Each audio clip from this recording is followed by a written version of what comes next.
Sorry? Good afternoon, and thank you for joining us with some TIF love, climate resilience, and some other TIF tools.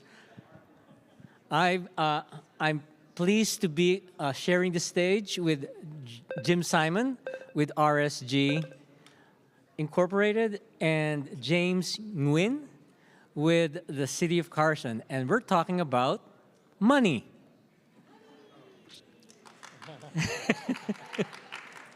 So, and money is of course, a big deal these days. We know that the federal government is going to be, may impact the Brownfields funds available to us, and we are hopeful but uncertain about state funding, and as well as funds that can leverage Brownfields redevelopment. For those of us who were around during the redevelopment days, we, of course, miss tax increment financing. It was resurrected in some other form by the legislature, but it's not quite the same tool, not quite as easy, and the rules are different. And we're here to explain how we can leverage those TIF tools, what are involved in establishing these districts, and how a city can do them to leverage whatever funding they can get from the state and the federal government. So with that, I'm just going to ask Jim to give you a one-on-one on tax increment financing California post-redevelopment. All right. Thank you, Ignacio. Let's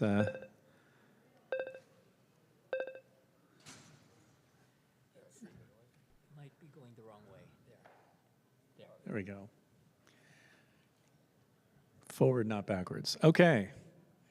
Yes, I think you've spent a lot of time probably so far today talking about spending money, and hopefully now we're going to get into a conversation about getting money. So a background on myself, I'm Jim Simon. I'm president and principal of a company known as RSG. We are a California-based community development consulting firm. We work for about 120 public agencies, primarily throughout mostly California.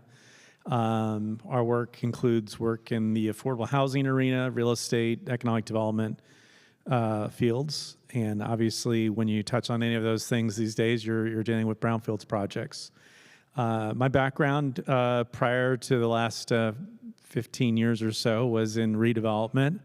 I was one of those redevelopment refugees, just like my colleague over here to my left, Ignacio, until Jerry Brown decided we were no longer needing redevelopment tax increment financing. So that was in 2012 when that was eliminated, and then we went through a few years of having no tax increment financing really in California. One small exception to that. But for the most part, California was really the only state in the country that did not have tax increment financing. And gradually, the state legislature has realized that this is an important tool. It's a tool that allows California to compete within the state to help create a source for long-term financing on particularly infill projects of scale. And so they began this process to create various tax increment financing tools.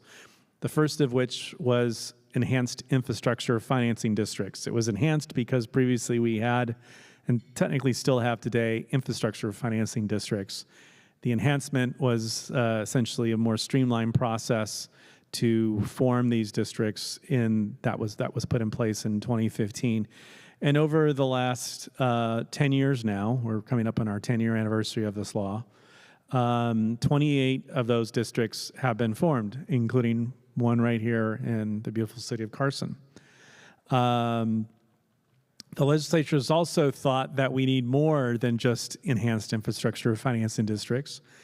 I would argue that may not necessarily be true, but we have 10 different types of tax increment financing districts, and depending on what time of the year you're facing, there's always a talk about bringing back even redevelopment. I believe one of the candidates for California governor is talking about that in her proposals. Those include climate resilience districts, which we'll talk a little bit about, community revitalization and investment areas, infrastructure and revitalization financing districts, annexation development plans. There's these NIFTIs. So we have all kinds of acronyms and alphabet soup here in this space that we're working in today.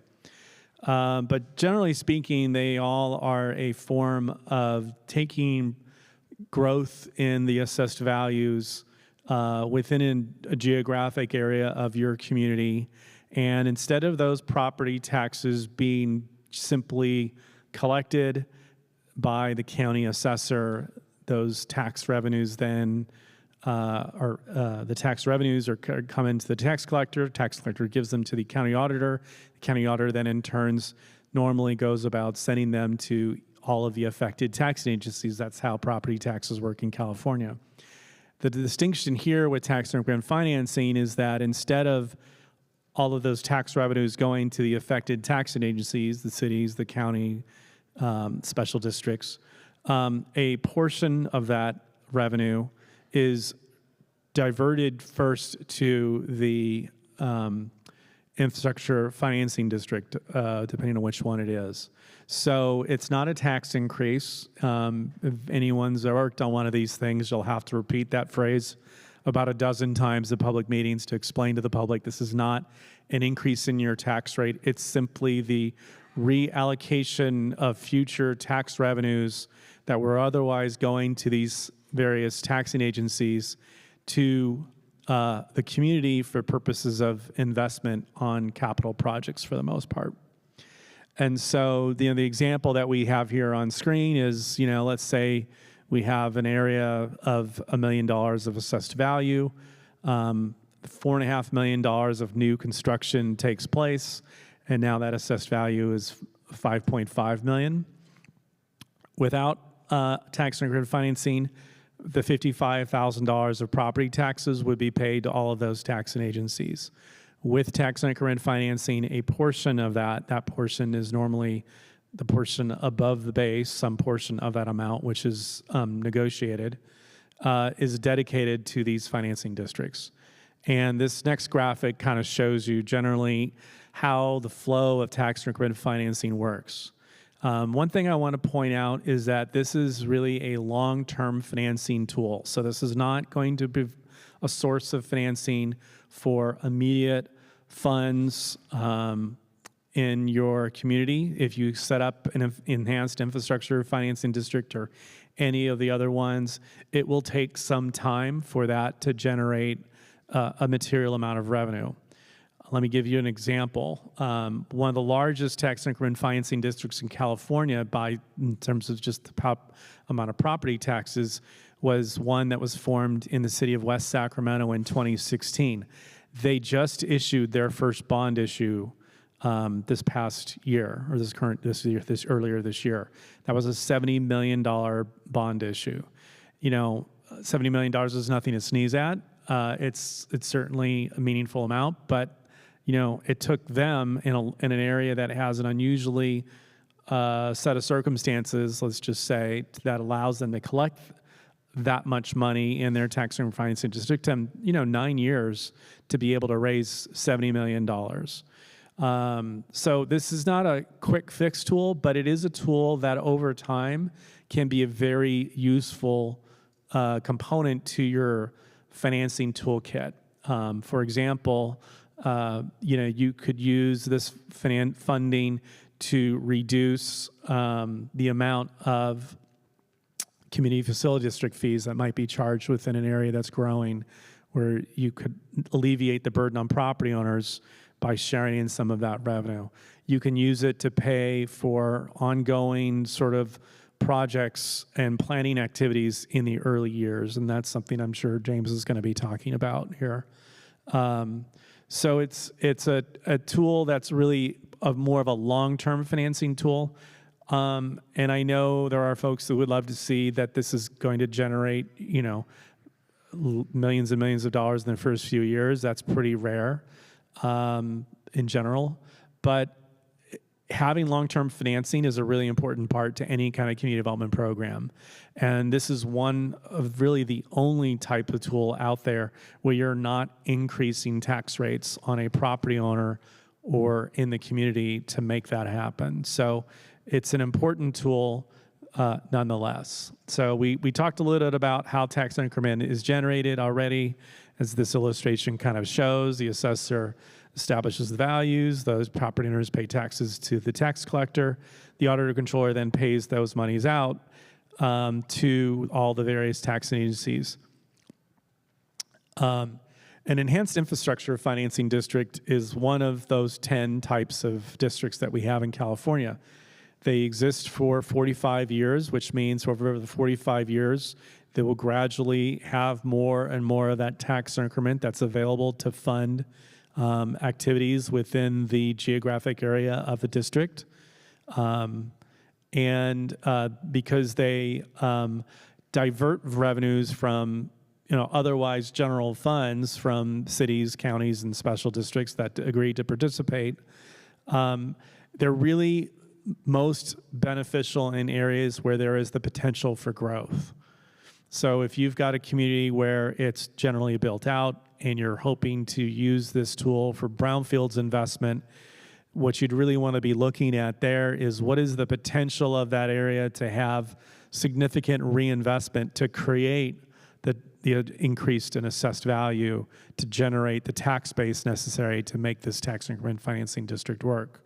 We're brought in to do feasibility studies frequently by lots of different communities that we've worked for recently in Ontario, and even this week we're finishing up some work in Lake Elsinore. And in those cases, these are communities that are seeing a balance of areas where they want to see investment. In Ontario's case, for example, it was in downtown and other areas around their convention center. They wound up not proceeding. They're actually going to do financing with their own general fund dollars. Lake Elsinore has some significant growth that they're anticipating to occur over the next 35 years. They're really trying to piggyback on that future development with creation of this district. I saw one of the questions in the Q&A, which I'm not sure if I'm allowed to talk about yet, but Ignacio's, he's not taking the mic away, so I'm going to keep going. One of the questions was, how does this work in a small community? It's, I think it depends. There's lots of factors that come into play. First is the size of the area. It's not as much about acreage, but it's more about assessed value. That's one factor. So, if you're a small community, you'd probably be looking at partnering with the county in your jurisdiction to do a joint project between the county and your presumably small incorporated city. Didn't say what jurisdiction this was. That's one factor. Another factor is the property tax share. In other words, how much of the property tax does that jurisdiction get? I mentioned West Sacramento. They receive, most cities in California receive anywhere from 3, 4, 5% of the property tax to maybe 20% or so of the total property taxes. West Sacramento has, I think it's like 50%. It's an uncanny and a very unusual situation. It all goes back to when we created Prop 13 in California and AB 8 that locked in property tax shares. So that's a very unusual situation. Could a rural community have a relatively high property tax share and a relatively low assessed value base and make it work? Potentially, depending again on the size and scale of the size of the area, what kind of investment you want to see. So it's never like an absolute answer. I don't think, however, these generally work in areas that are, like I said, built out where there's not a lot of growth potential. I think there are other tools that you'll want to look at for something like that. So I mentioned we have about 28 EIFDs in California, as well as a handful of others. We've seen these grow in numbers over the years. You can see in the graphic that we have up on screen, the number of districts that have been created have gradually been increasing as communities have learned about these tools and have really found ways to partner with other taxing agencies. We'll talk a little bit more about that. The size has really varied. There's one That's 91,000 acres in California. We have one that's as small as 41 acres. So there's quite a variety of size. I mentioned a little bit earlier about the need to partner with other taxing agencies. Now, back when we had a redevelopment, I feel like I'm the, I'm a grandfather recently here, and I feel like I'm telling stories to my granddaughter. Back when your granddad was a redevelopment consultant, back when we had a redevelopment, basically everybody had to participate. You could only opt out, if you will, and the opting out was through a negotiation process of negotiating either a lawsuit or a tax increment sharing agreement. California's has, over the last 30 years, really shifted how it handles really local government, its relationship with local government in general, putting much more pressure on local government to really solve its own problems. Just one sidebar example, about 20 years ago, I think we only had maybe 6 or 7 cities in the state that had an additional local sales tax measure. So when you go to the grocery store or, Target or wherever, and you check out, you're no longer paying 8.5%, you might be paying 9.5% or more. Now, something like 60% of the cities, nearly 300 cities in California, have a special tax that they've put on to the voters. So it's a shift around, and that's just an example of it. We also had this thing called the Educational Revenue Augmentation Fund shift, which took about 20% of the property taxes away from cities and counties and special districts. So there's just been this gradual shift of, frankly, fiscal pressures on local government, and that really continues with the EIFDs. No matter what a school district would like to do, they are not allowed legally to participate in an EIFD. In other words, they can't contribute some of their share. School districts tend to make up, anywhere from 25 to 40% of the total property tax base when you include community colleges. So, previously with redevelopment, you had 100% of the pie to work with, so to speak, and now you're only working with 60% of the pie at the most. So you're starting off a little bit of disadvantage, which gets to then why it's important to partner with other agencies. Of the 28 EIFDs in California, 21 of them are just a single agency. I do know that many of those 21 are still trying to work out something, in most cases, with the county to create a partnership so the county's also participating. 6 of them have the county and the city as partners, and only one district in the Central Valley has multiple agencies. It's multiple cities in the county involved. That participation really alleviates, again, it makes these much more feasible from a financing standpoint. There's lots of benefit to taxing agencies to participate in these things.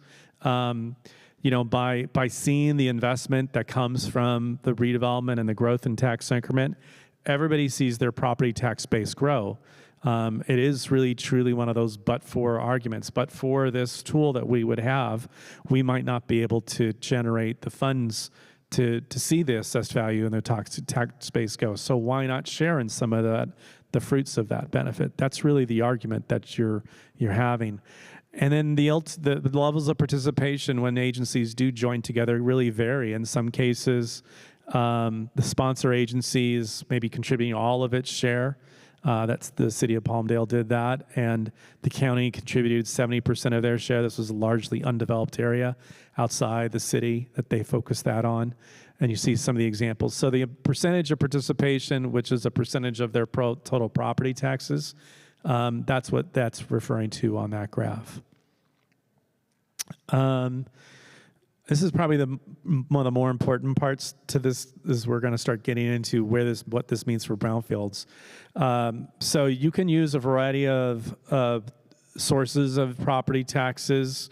I won't get into the technical nature of it. You've got the slides in your deck, so you can ask your finance department about these if you really want to know what they are. But we receive a variety of types of property taxes in California, some come straight from the taxpayer, tax collections. Other come from things that the state does at the state level that gets down to the local level. And then, as I mentioned, the growth in revenues has been, meager in some cases.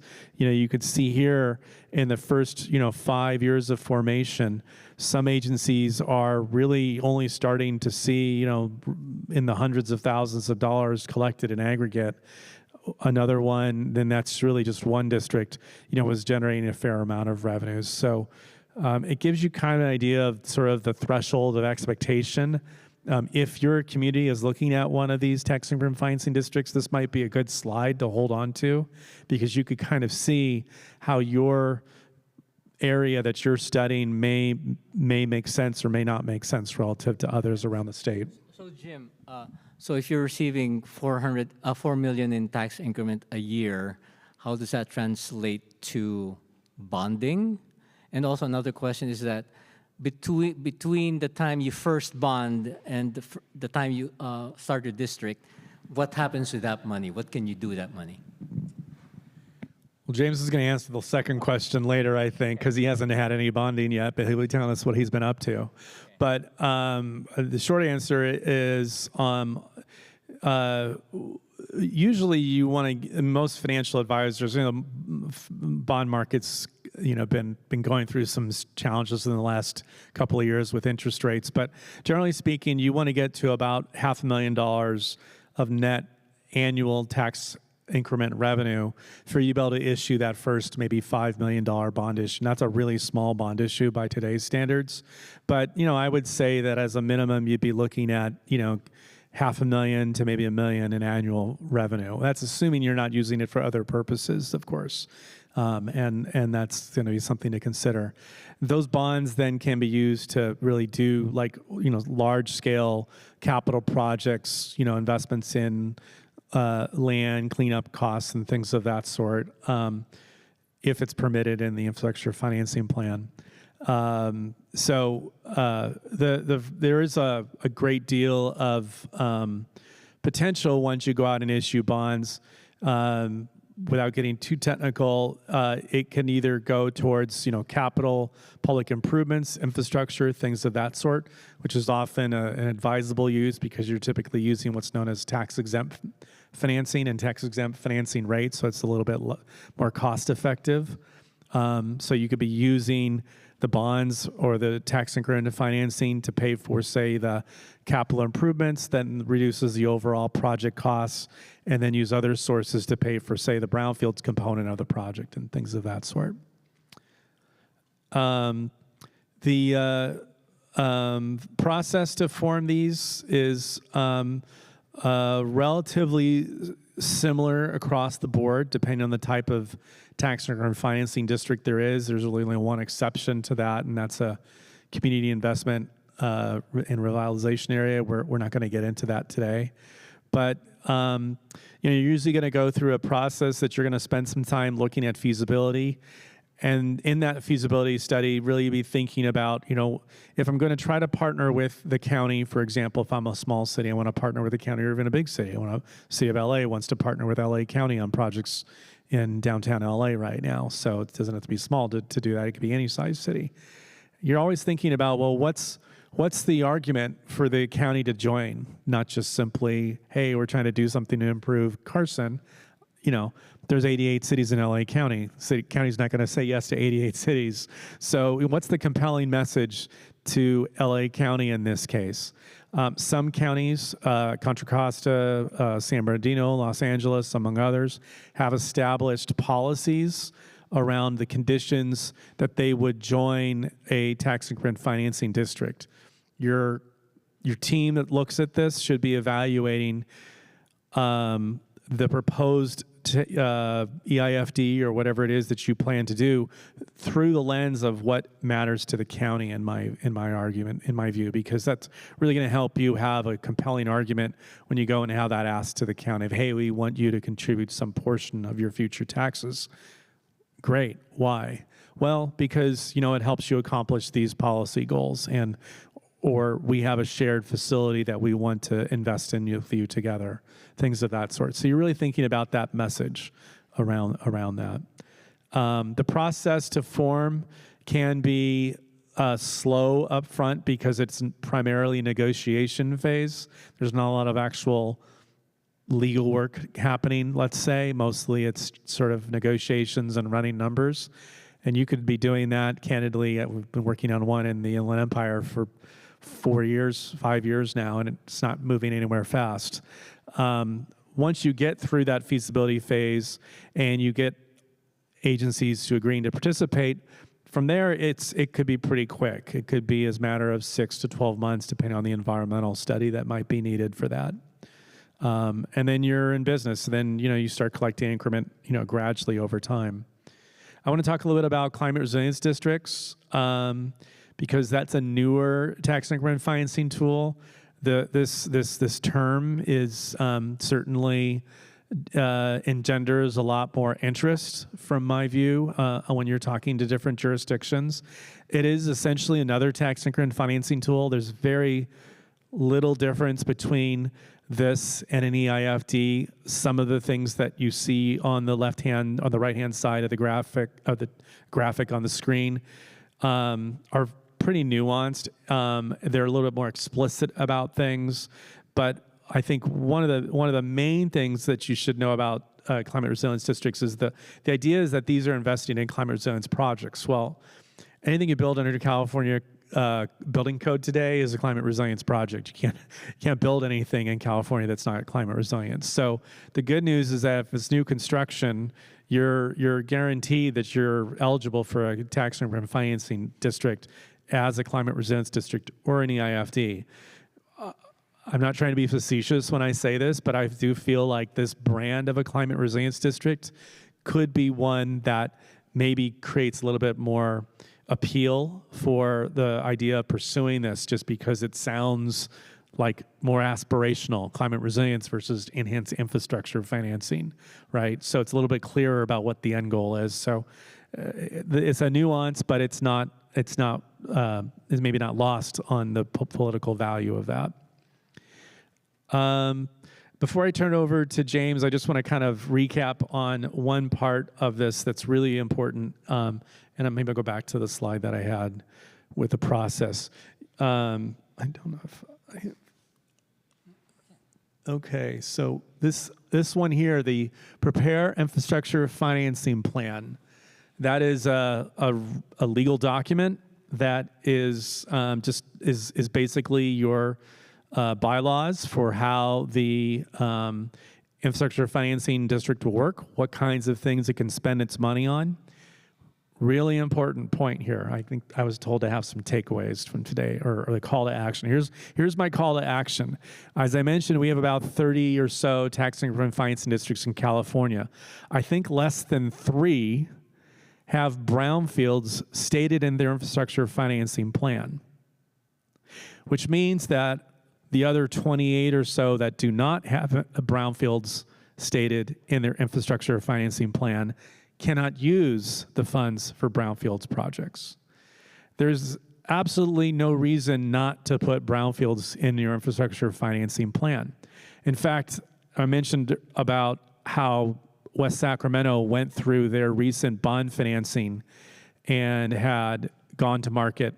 One of the things that they encountered that was a challenge for them was that their infrastructure financing plan, which I believe did have brownfields in it, if I'm not mistaken, but it was a little bit limiting in terms of the scope. It was very precise. We're talking about a 45-year plan, not something that you're going to execute within 5 years. It's really important that you have an infrastructure financing plan that provides broad authority. Brownfields should absolutely be mentioned. Not just the brownfield project you want to do on the corner of First and Main, but maybe including but not limited to brownfields projects such as the corner of First and Main. Those language differences in your infrastructure financing plans make a difference when it's times to go out to market to issue bonds, because you might not be able to get the bonds to go do those additional projects if they're not called out specifically in the infrastructure financing plan. So You folks are the Brownfields folks in the room, and it's really important that as you're working with, maybe it's the finance department or the city manager or whoever is working with in your jurisdiction, that you advocate to make sure that brownfields, as well as a broad list of brownfields and any other capital projects are defined within that infrastructure financing plan. I saw there was a hand up, so I'll take that.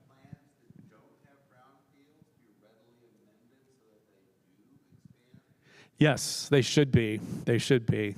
I know that's what West Sacramento did. Oh, yes. The question was, can you amend a plan? Let's say, is it too late, in other words, for those 28? No, it's not too late. You can amend a plan and get that corrected. That's exactly what West Sacramento wound up doing. I don't believe it was a Brownfields question. It was more on some of the capital projects they wanted to do. But again, things change over time. Back when my colleague here and I did redevelopment, your projects list was extremely broad, categories of things, streets, including but not limited to, storm drains, including but not limited to, brownfields, including but not limited to. That's the kind of nature of what your infrastructure financing plan needs to say, because it's we all know in 10 years there are going to be new problems that come up that we won't be aware of today. You need that broad authority. It slowed them down when it went to market to issue that bond. They have a lot of experienced people on that team. They were able to deal with it. But avoid that problem now if you're looking at one of these things. All right, thank you, Jim. Good afternoon, everybody. James Nguyen, City of Carson here. Just in case you don't know where you are in the City of Carson. We have 92,000 residents, 19 square miles. Industrial developments and brownfields are very prevalent here. Half the land uses here are residential, the other half are mostly industrial. We also have some major destinations. We have the Dignity Health Sports Park, which will be home to several Olympic venues for 2028. We have a local university, the Porsche Experience Center, and the Goodyear Blimp. So this is the pictures of all the different sites around town, or one of them is a rendering, but don't look at that one. Here are all the brownfield sites around town. It's actually everywhere, including where you are today. So, Carson EIFD. We formed this EIFD in 2022 after many, many years. Our EIFD will generate at its full lifetime $313 million. Our EIFD is one of, I think, 6 or 7 that has another taxing entity that's sharing revenues with us. So the city and the county of LA both share property tax increment revenues towards this district to fund a variety of things. Our EIFD is 1,735 acres, so that's roughly 14% of the city. As you can see on the screen, the EIFD is in green. It's non-contiguous. It's not like it doesn't make sense to some people, but it is what it is for a certain reason. We chose when we formed our EIFD, we created a boundary that is based on what development projects are currently happening. Remember, if you heard Jim said that you want to capture the base, the increment, right? There's a base value of very low, and then there's a property tax value after development that's assessed at a much higher rate. So when we formed our EIFD, we formed the boundaries based on the projects we known at that time that's going to happen for sure. That means that the base value will be whatever it is at that time, so it's a vacant land, brownfield, so a very low value, and that in 3 years, when that project's complete, there's going to be a huge increment, so an increase in property tax value that can contribute to EIFD. So we selected random spots around town where those projects are going to happen, and those are the initial projects that are going to really kickstart the EIFD. We also selected a lot of brownfield sites or sites that have a lot of redevelopment potential, because we know that after the initial random spots around town, you'll need more revenue from the next round of development. So brownfield sites are, the ones that are remaining to be developed, and so we chose those sites as part of our EIFD. And so that's kind of the basis of our formation and our strategy. As you can see on the map, we always put down projects that are in review, approved, under construction, and completed. Once it's completed, we have that high assessed value, and that's what we're looking for, is trying to get the projects from blue to green. So LA County, how do we get them to give us their money? The LA County had a policy that there has to be some joint interest in having another taxing entity share revenues. You're essentially sharing. How do you feel about sharing certain money with another person? You have to have some defined goals. So LA County defines their goals as you have to have 20% of your EIFD fund affordable housing. And so that's at the very top of our EIFD, that's where it's gonna go. 20% of all EIFD revenues are gonna go to affordable housing. So in LA County, they also have a Victoria golf course. It's the BKK former landfill. It's 187 acres. It's pretty big. It's also in Carson. They want to get that site redeveloped, and that's a huge brownfield site in Carson. So the next 50% would go towards that project and there's a cap to that at $10 million. And the rest of the projects really can go to the city of Carson for whatever is listed on their infrastructure financing plan. And so this is what we do. We present to our EIFD board. It's a separate and different legal entity made of members of the County of LA and also the city Carson City Council members and members of the public. So it's a 5-person board. We present this to them every year because we want to let them know that when projects develop and they're completed, they will generate income and revenue to the district, and that's when you can start spending money. So every year we present these increase in completed projects from review. And so this is an annual thing we do to the board to just let them know that revenue is on their way. It's small at first, but as we go along, you'll see more and more revenue. And so this map kind of shows a little bit of the intersection between our Brownfields inventory and our EIFD boundary. As we've received more Brownfields grant, we took a little bit deeper dive on all the underutilized properties around the city and see where there are overlaps with EIFD. And where they are overlaps, we want to focus more on, putting our funds towards those sites, because not only are those sites our brownfields, but once they get developed, in our EIFD, they generate twice the property tax that wouldn't have otherwise been generated, because the county's contribution is also going to that match. So this is our infrastructure financing plan. So it's pretty broad in nature. We have a significant amount designated towards brownfield site remediation. You can see the first number 1 item is the 20% affordable housing. Victoria Golf Course is that BKK landfill project. And then the rest of it, most of it's brownfields, but it's pretty broad in nature. This is how long it took. It felt like it took forever. We did the feasibility analysis before I even was employed here. I started here in 2018. And then the discussions with the taxing entity started in 2018. In 2019, we got tired of discussing with the taxing entity, so we were going to form it ourselves. In 2020, things changed, and the LA County was like, okay, let's join with Carson. And that's when we started establishing bylaws in 2021 and started our formation proceeding, which also took quite a bit of time. In a perfect world, it would not take this long, but I guess in reality, that's negotiation and how things happened. So you can see here our annual revenue. Obviously, 2022 is the base year, and each year we are generating a little bit by little bit. On the right side is the cumulative number. On the center is the annual number. Over time, it'll grow pretty significantly as more projects complete.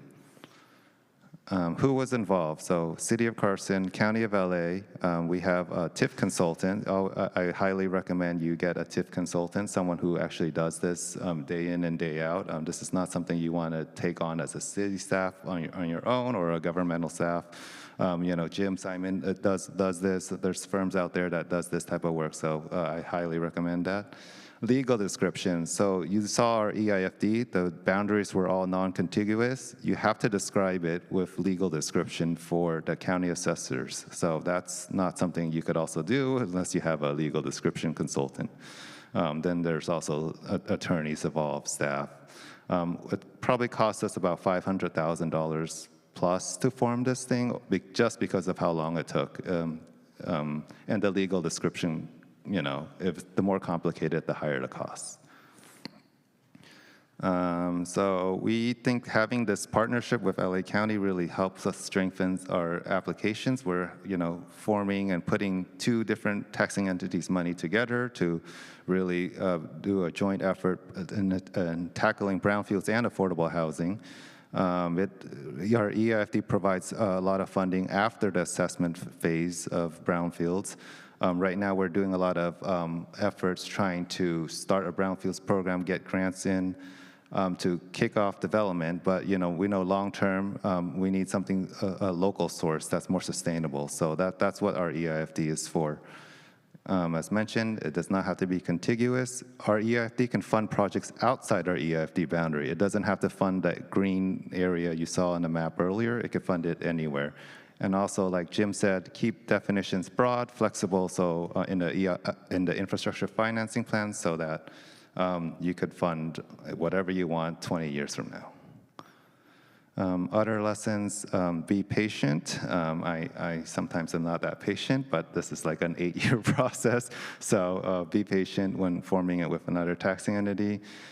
Communication with property owners and residents. And so obviously the things you say, that this is not an increase in your property tax, that's the key thing, that like after you say that, they don't really ask a lot of more questions.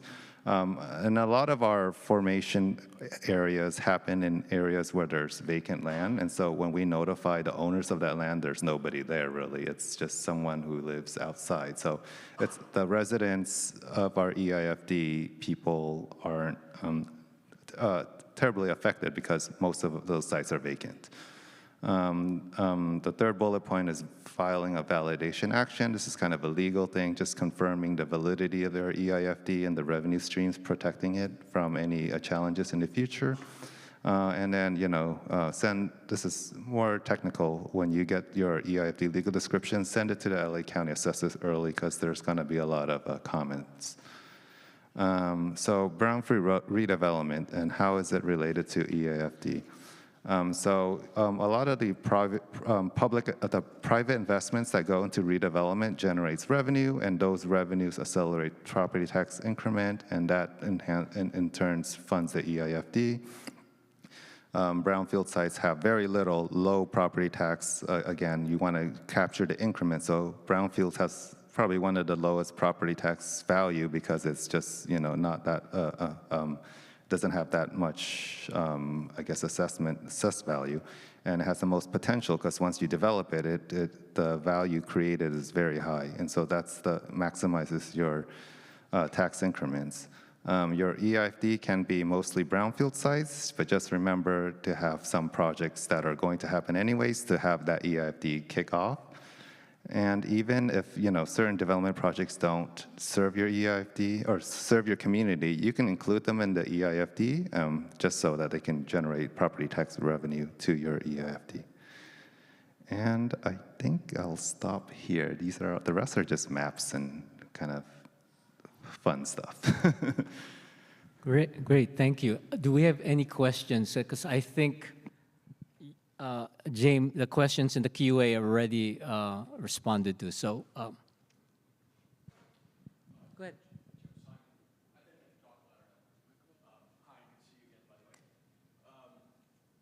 Bond issuance timing, man, is just a giant issue. So I want to make sure I understood that. So you said rule of thumb, $500,000 recurring increment to issue a $5 million bond, and that's purely a state of the bond market, right? Yeah, I mean, obviously, I'm not. I'm going to start by saying I'm not a municipal financial advisor, so I shouldn't. I got to be careful not to stay in my lane. But generally speaking, good rule of thumb. Yeah, that's what you're looking for as a sort of a minimum threshold, and then obviously it's got to be that much every single year for the 25-year duration of the bonds. Yeah. But West Sac could have sold smaller. They could have phased their bond issuances. A strategy that I've seen a lot is do an earlier bond issuance for catalyst projects that then accelerate the increment in future years. Is that sound? Is it something they could have done? I'll be honest. I don't know the details of what they looked at. It's a very large scale projects that a very large number of scale projects that they're doing right now. I think this is probably like the first opportunity that they felt that they had to do it, and talking to the city manager there. And Aaron's been doing redevelopment for 25, 30 years, so I can't speak to whether or not that 70 million was that catalytic investment or not. My sense is it's not the last or only bond issue that they'll be doing. My understanding is they'll be doing several more after this. But in theory, phased bond issuances are a good strategy. They could certainly have done that, yeah. And did I hear, James, you say that EIFD districts that capture some existing tax increment already, or is a strategy for kind of powering the increment quickly? Yeah. So when you form the district, you select the areas that are going to be in your district. That area will be your base value. But if you want your money to come in really quickly, you want something that's already going to happen. Yeah. And sorry, one other question. Private financing, is there anything that keeps a private lender or financier from attaching to the increment as a guaranteed source of repayment? Because I've seen that done in other states, but is there any reason you can't do it? No, I mean, no reason why an agency couldn't, enter into a development agreement and create some sort of a reimbursement mechanism that's financed through the EIFD. We have hundreds of those in California that still exist today from the days of redevelopment. So, Yeah, actually, one common thing we did during the old redevelopment days is actually, instead of giving money away, it was pegged on the amount of development that the property owner had, and we reimbursed them from the increment that they generated on their sites. So I think you can still do that, right? But can they use it as a guarantee? Can they attach to it legally? Is there any reason they can't? no, I mean, they would enter into an agreement with the jurisdiction, and that paper gets brought into their finance as part of their financing. The point behind all this are these strategies to try to get that money sooner than. Yeah, that's development agreement. That's a typical development agreement. That there's that doesn't be covered in any law.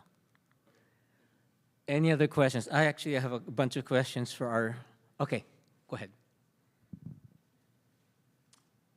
James, I saw you mention that EIFD revenues can fund projects outside the boundaries. Are there any restrictions or documenting requirements for that to work properly?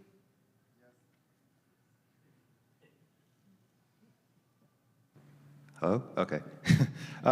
So in our infrastructure financing plan, we said that it could fund anywhere outside the EIFD boundary, but we kept it within the city of Carson. So that's our limitation here. I think in general, the statute, maybe Jim can add to it, is just regional significance. So any projects of regional significance can be funded with EIFD. So James, that's including real property, not just infrastructure improvements. Were you talking about actual other sites? You can fund outside, anywhere for our EIFD, anywhere in the city of Carson. And that's in that legal document that you mentioned, the infrastructure financing plan. It should be in there. It said, I don't remember what page. It's been a while. So Jim, I know we're still early. It's still 10 years old, but are people looking ahead and thinking about amending or extending their plans like they did in redevelopment? I can't say that we've seen a lot of that yet. What's really been changing is the law's been changing just about every year. which is it created opportunities for maybe a little bit more efficient process. So as that is getting played out, I think agencies, communities that have adopted one EIFD, for example, Riverside County has 3 or 4. I know they have at least 3. And they've benefited from the more streamlining process that's been kind of coming forward, but they haven't really gone back in again because again this is a 45-year plan, and really you got to get about 10 years into it before you're really able to see the need to make some of these types of changes. Although the projects list would be one I would get on right away if your plan is not addressed, is not broad enough, because that's going to be a constraint for sure. How much of an affordable housing development can you actually, does tax increment generate? Does it generate any? Well, most affordable housing developments are going to be tax exempt in California, so I can't speak to other states, but so generally speaking, the answer is no. So they're not going to generate a lot of tax base. That is something that does come up in our work as we look at these things. There's maybe an emphasis on like public investment, and when we see public infrastructure come in, and again, the way that Carson looked at it was a really good roadmap, which is really focused on the private investment where the property tax revenue is going to get generated to drive the size and scale of the potential projects that can get done. Yeah, I just had a question about something you had talked about with the percentage of the future tax revenues being able to fund the EIFD. And is there a typical range of what percentage that they would take, or is it just really vary between EIFDs? There's no legal percentage in terms of a maximum or a minimum. Depending on what jurisdiction you're in, like I said, LA County and San Bernardino and a few others have adopted policies where as a matter of policy, they've set that. That doesn't mean that they won't override the policy, but generally speaking, that's at 50% in those policies. I think Riverside County, I know they don't have a policy, but talking to their executive director over there at EDA, it sounds like they're looking at like 25% or so is what their sort of threshold is. So it does vary, depending on where it is. Yeah, for LA County, I think it's a dollar for dollar match. So our 52% of our property tax increment goes into the EIFD, but for them it's only 25%, but it's still a dollar for dollar match. Now, in your experience, so there have only been 28 or so, and of course, you're trying to get the county to contribute. Is there any kind of chatter among the counties that, no, you don't want to get involved in that, or or this is good for us? Because there's usually this city-county tension in a lot of places. Have you heard anything? Yes. There are places, well, I'll start with the positives. Like Riverside County has gone out and done 3 or 4 EIFDs on their own without any city participation, and they are currently exploring partnering with at least 1 or 2 jurisdictions to partner. So that's an example of a county on the positive side. LA County has been on the positive side of that. Creating the policy, candidly, while it sounds like it's restrictive, it can actually be very helpful for, I think, those people that are putting these plans together, because it tells you what the county's looking for in order to say yes. And nothing's harder than you're in a conversation with somebody and you don't know what's it going to get to then get them to say yes. On the other hand, yes, there are absolutely some counties around the state, and I'm a little reticent to name some, San Mateo, that are absolutely not interested in doing this, and have historically never really been interested in this. That doesn't mean that won't ever change.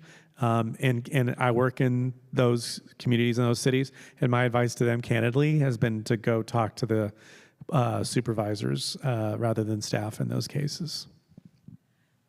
Okay, we got 1 minute question there. Okay, I'll try to make my question fast. This is mostly for James. The first question is, did you have any outstanding redevelopment obligations that needed to get paid from the EIFD or from the tax revenue first in your district? And then second is, I'm from the city of Sacramento. We have a couple EIFDs. We've been exploring other ones. The EIFDs we do have in place are for major catalytic projects, but we are still struggling to find funding sources for our disadvantaged corridors, most of our EJ communities. And the exploration we've done into EIFDs there has really shown that the revenue is not going to offset our service cost deficit. And so curious to see if that's something that you faced as well in your Carson EIFD, or if the revenue was going to be able to fund the improvements plus increase service costs. Okay. Yeah, I don't think I know the answer to the first question. I know, obviously, you can't be any type of litigation on your ROPS or anything in order to form the EIFD, so you have to get that clearance firsthand. I think there was a part of the resolutions to adopt the EIFD has to cite that. And then the second question, I didn't fully catch it, yeah. It was whether or not your fiscal impact analysis showed that there would be a service cost deficit after you formed your EIFD, and if so, if that's something that your government body had a plan for filling. Yeah, so the service, I don't think we really look at the services. If you look at our infrastructure financing plan, it's really just like these infrastructure projects. It doesn't really get into the details about our service needs. It doesn't even talk about like the staffing and administration needs. It just talks about 20% affordable housing, the remediation. So it's just very, very broad and very general. And so it doesn't get into the weeds of all of that, which actually is to our advantage. You can kind of figure out the details later. Thank you, Jim and James. Thank you for staying. We are going to a 15-minute break. And in this room will be one of the topic talks. Let's see, which ones are we having here?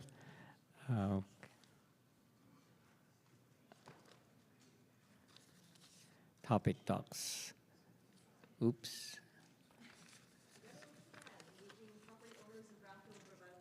There. Okay. Together we can, engaging property owners in Brownfields revitalization. All right. After that, it's AB 130 and SB 131, how the huge amendments to CEQA will affect redevelopment opportunities. And then after that, leveraging earmarks to advance Brownfields development. Thank you so much, Doris.